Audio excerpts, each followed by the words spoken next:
Today I wanted to just use a little illustration to kick off where we're going. I don't know if any of you recognize that.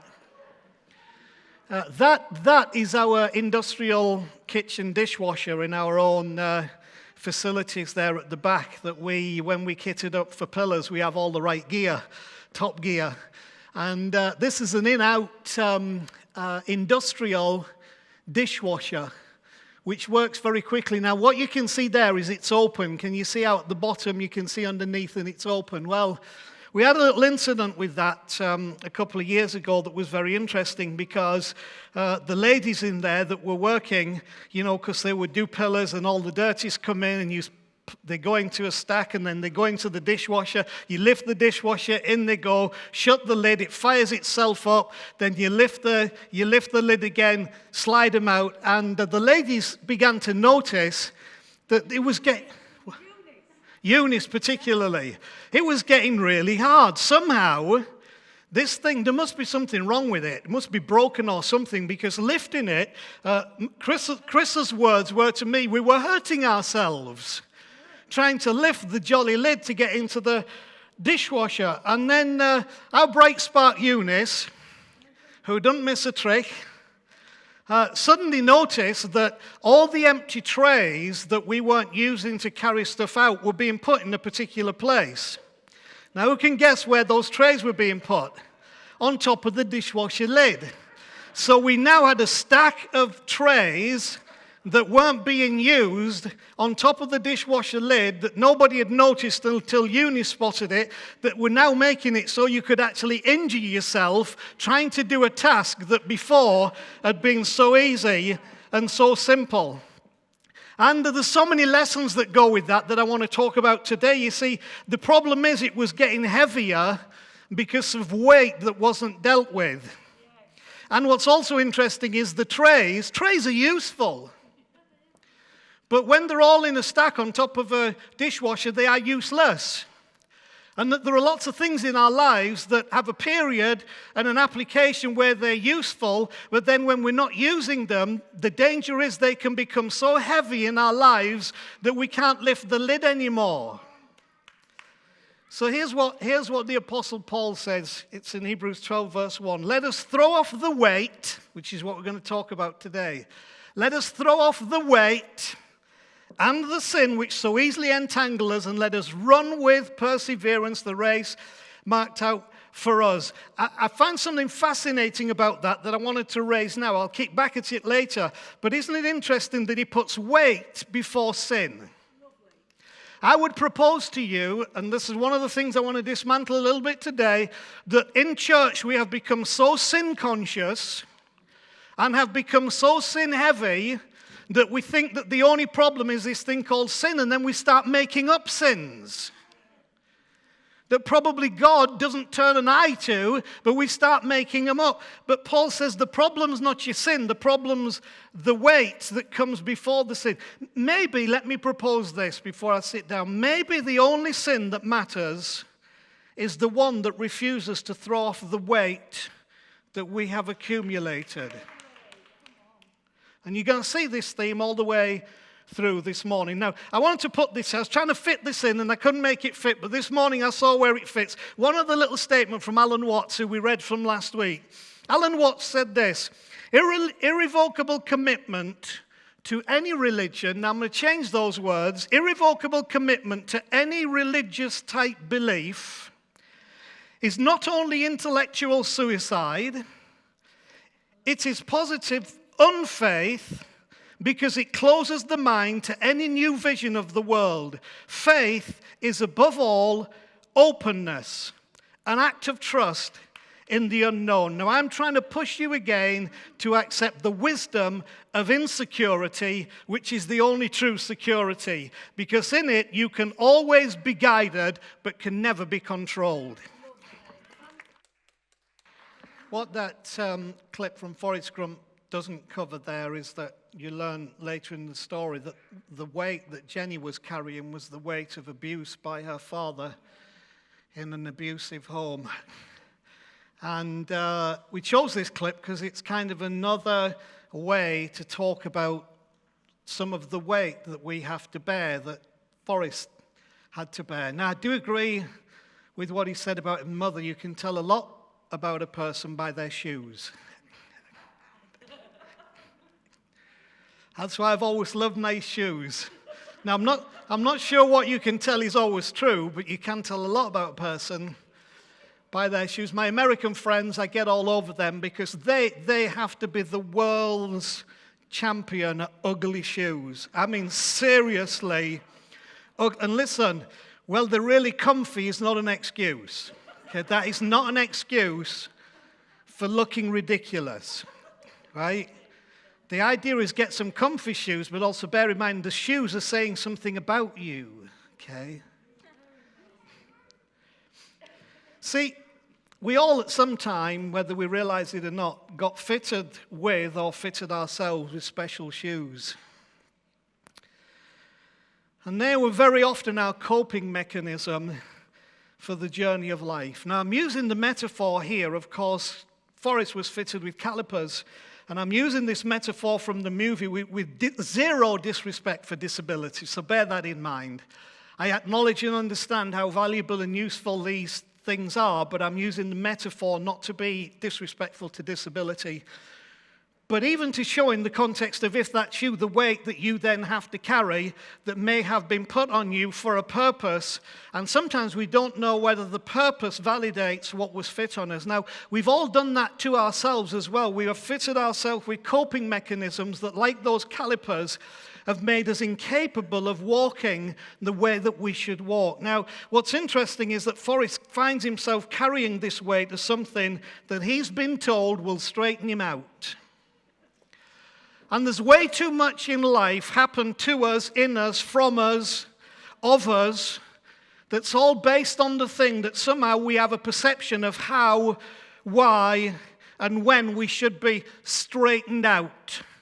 And often that straightening out is simply because we can't stand there for to be any diversity or any difference or any non-conformity or any character or personality, but we want to squash everything into a certain way. And so in the Christian faith, we developed something called holiness, which was just the other way of saying we're going to straighten you out and you're going to wear this weight and you won't be able to walk how you want to walk in life, but we're going to straighten you out. I've learned something, see, that what Paul says is right, that the weight is more problem than the sin.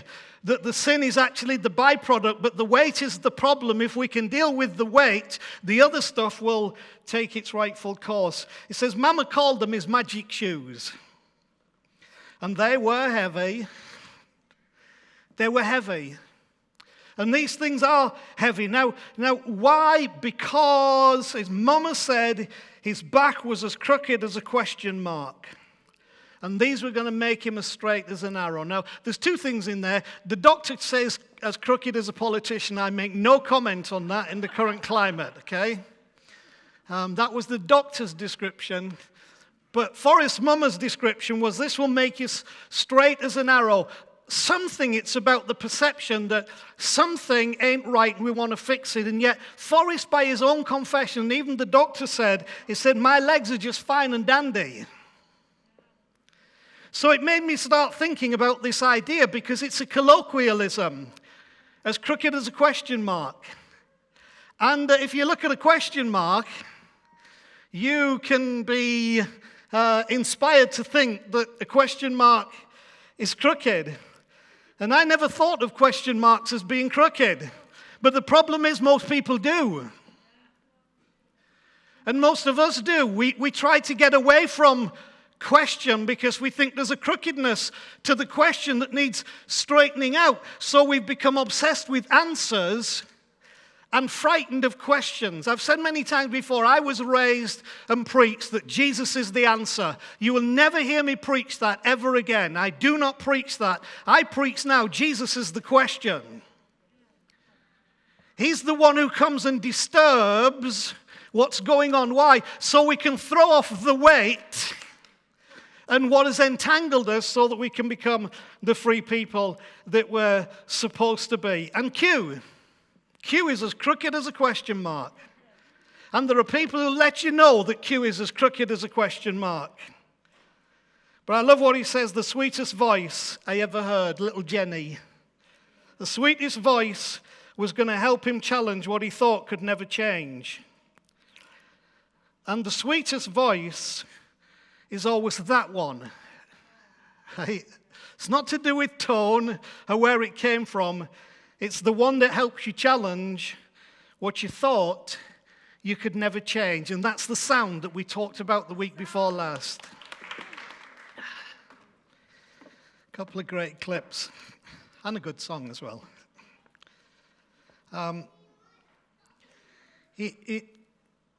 Forrest needed something to make him run to get rid of the weight. That was Forrest's way to freedom, because if he never run, the weight that he was carrying would never break off him, but it was actually running. Now, see, there are so many mixed circumstances in our life that sometimes we think we have to stay in our mind and in our experience to face something, when actually there are many things that we need to run from. Now, I know the message that we've put out in schools is don't run from bullying. And I get that in one way, but there's also another context that when something is bullying you all the time, perhaps your way to freedom is to get as far away from that bullying as you possibly can. And of course, as Forrest begins to run, the weight of the calipers begins to break off. And, if you want to know what did it for me, religious bullying did it for me. If you want to know why I'm different, and if you want to know a little bit about my journey and why I am where I am, is because I refuse to put up with religious bullying. Now you might say, but what is religious bullying? Well, when I was in my deepest crisis and needed the most, those mostly who I thought I could trust within that environment helped me the least, and not only helped me the least, but tried to put me down. They were as bad as those bullies that were chasing Forrest in order to put him down. And so I had an element of that made me run. And there are elements I understand now, even about the religious environment, that I think are bullying and we need to run away from and get away from. Because it's interesting what that shows there, just a little thought on this, that these things will always chase you to bully you, right? They always want to bully you and force you to be something maybe that you're not. So he got rid of the weight when he ran from the bullying that was condemning the version of humanity to which he belonged. But then we come on to Up, because I want to just get onto this for the few minutes that I have. Carl. Dear old Carl, if you've never seen Up, you need to watch Up. It's good for the emotions. But Carl realized that if he was to move on, he would have to get rid of all the accumulated stuff, which was now the weight that was keeping him down. So this version of weight, what Carl realized was the place where he lived, his home, the place that he was, had so much stuff that when he needed to go to another place, when he needed to go to a place of freedom, now he couldn't move because his house somehow wouldn't get off the ground because of all the accumulated weight that was in there. Sometimes if you want to fly, you've got to empty your house of stuff. Now, what fascinates me is that all of that stuff meant something to Carl. That's why at the beginning he's looking through the album of the wife that he lost, who was such a friend to him. And everything in that house represented to Carl something to which he was emotionally attached and circumstantially attached. It all meant something about an experience in his life. But you see, in order to move on to the next thing, he was going to have to get rid of all that stuff, no matter what it meant to him from the past. He must now realize that for the future, something has to change, and he has to put these things out. Now, I wanted Danny to do me the still of this slide. These are the two chairs where Carl and his wife used to sit.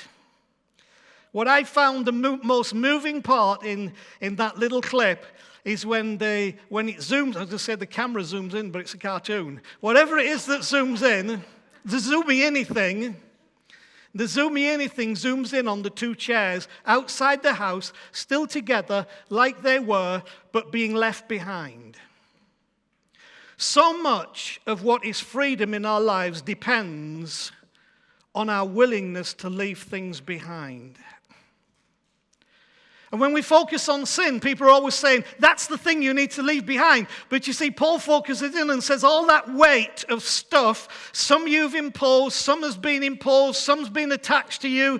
It's all to straighten you out or fix you or give you a life. That stuff means something. Very often is the very obstacle to our being able to move forward. Now Russell was off to save Kevin. Maybe that's the motto.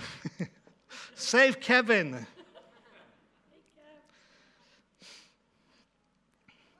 The sight of those chairs moves me every time because I understand. I understand in the light of my own experience. I have had to put chairs out of my house. Not my house at home, so don't come round thinking, oh, I'll have them. Right?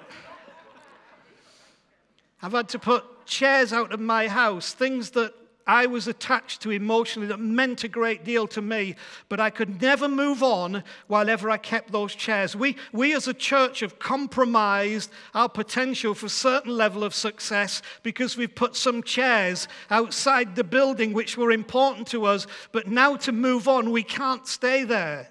And you can't stay there, and you have these things. Now, here's the interesting thing. I did want to raise this with you. The house was grounded. Isn't it interesting that we use the term grounded in very confusing and conflicting ways? Does our use in those ways depict the conflict and contradiction within us? See, we want to fly, we all want to fly, but at the same time being grounded.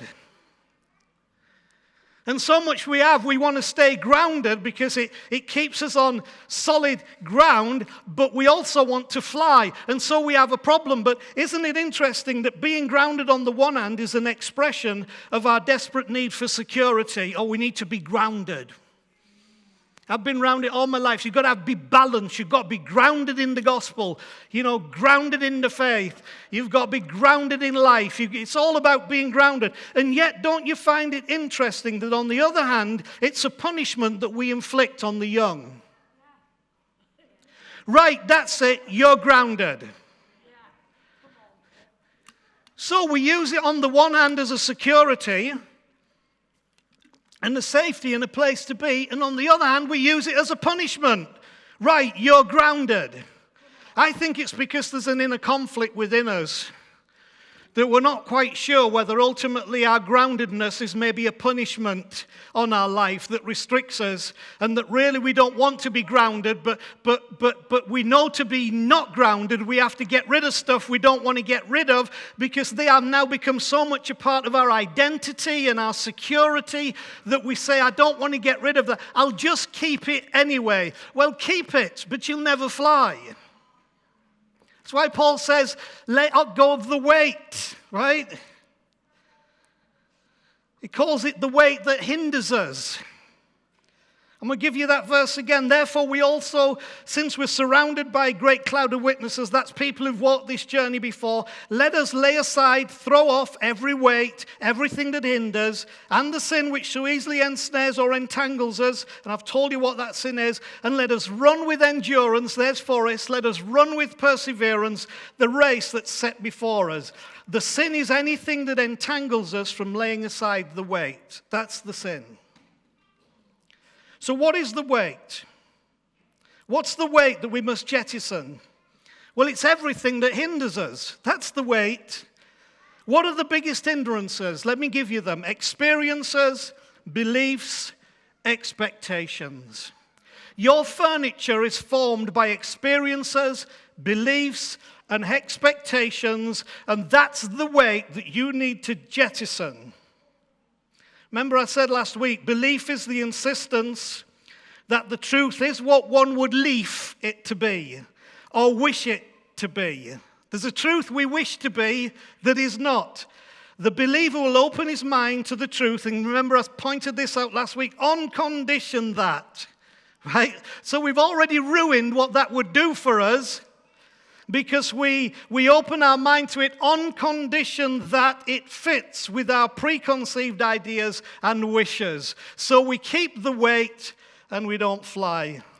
And he says, Faith, on the other hand, is an unreserved opening of the mind to the truth, whatever it may turn out to be. And that's the freedom of this. Faith has no preconceptions. It is a plunge into the unknown. Belief clings, but faith lets go. So let me round this off.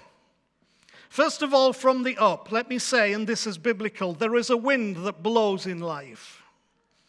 And it blows where it wants. And I've watched centuries of doctrine try to control the wind and the direction of the wind. But listen, in life, the wind blows where it wants. You're not in control of the wind. This is how Jesus put it. The wind blows where it wants. You don't know where it comes from or where it's going. But everyone who catches that, he said, is those born of the Spirit. And Paul had to say to the church in Corinth, he had to say, you think that you're spiritual, but actually you're carnal. Your very spirituality is worldly. It's carnal. It doesn't work because you're like babies who only thrive on milk but never get onto the real stuff. And that's all to do with this here. You see, you can't decide where that wind blows, but you can only launch yourself into it and trust yourself to it. And that happens when you jettison the weight. Because you're going then where the wind goes. Get rid of the weight, the wind will take you where you need to go. So, a great Brennan Manning quote to close this. Here's what Brennan Manning said. I think this is brilliant. I love Brennan Manning's stuff. I am called to reckless trust regarding my past, present, and future. We don't do reckless trust very well. That's why we have a cluttered house. That's why we have magic shoes. That's why we think we've got to straighten out the question mark. Because we don't do reckless trust very well. But you see, what I didn't realize probably for many, many years of my life and ministry is that the truth of this gospel that's all surrounding Jesus is about reckless trust regarding past, present, and future. And this leads to love, life, and freedom. Get this, but it's tense. It's a mystery. There is no normal. And there is no, and I'll use our current term, no new normal to cling to give us security. It's a false straw man when you think it will. You have to learn to recklessly trust yourself, past, present, and future, to something beyond your present experience, which I believe is God himself. And he said, because there's no normal and no new normalities to cling to give us security, which we're all looking for, which weighs down the house, that's why we always revert back. See, the problem is when you have to put the two chairs out that represented everything that was precious in your past, that's when we revert back. Because we say, I can't do that. And so, you stay grounded. And you are grounded. And it will be a punishment, even though it feels like a security. What I'm asking you today is to exert that reckless trust to which you're called. To trust yourself to God. Now, I'm going to upset some people across the world, however you may see him. Because you cannot take God the Creator and put him in a specific body. You do know that Jesus was a Swede. He was 6'4" with blonde hair and blue eyes. Jesus came from Sweden. I know that. I've seen the photo. I've seen the paintings. Jesus came from Sweden. Can you see what happens when we get our hands on it? And guess what? Jesus is always white. Even though he was an olive-skinned Mediterranean, he's always white. He has his blonde hair. He has his blue eyes, because that's the image we painted, and we do that with God. And so for some of you, you like the God you made. For some of you, you hate the God that you can see. Both of you are wrong. And all of us are wrong. Reckless trust says we trust ourselves to God in whatever way, whatever form, however you come, however you appear. Now, do I believe Jesus was the Son of God, sent by God? Do I believe he was showing us what God is like? Yes, I do. But this This is wider than that. Which is why we don't have a mummified body of Jesus, because we'd all be worshipping the mummy and not be released into the life that comes because of the resurrection, which is throwing off the weight. Leave behind the experiences and beliefs which brought you to this day, because they may be grounding you in all the wrong ways. So just in this moment, I want you to do something. I want you to picture yourself in a state of grace. That means you're okay. Listen, you're okay. You're okay. Throw off the weight, right? Not you, vile sinner. Throw off the weight, because the sin is not realizing that you're trusting in the weight. Throw off the weight. Picture yourself in a state of grace, throwing off those beliefs and experiences which are holding you down. Picture yourself actually throwing them out, like Carl from his house, even the 2 chairs. Picture yourself and let them go. Because once you get that revelation that you can throw off the weight, you'll find yourself defying gravity. And that, I guarantee,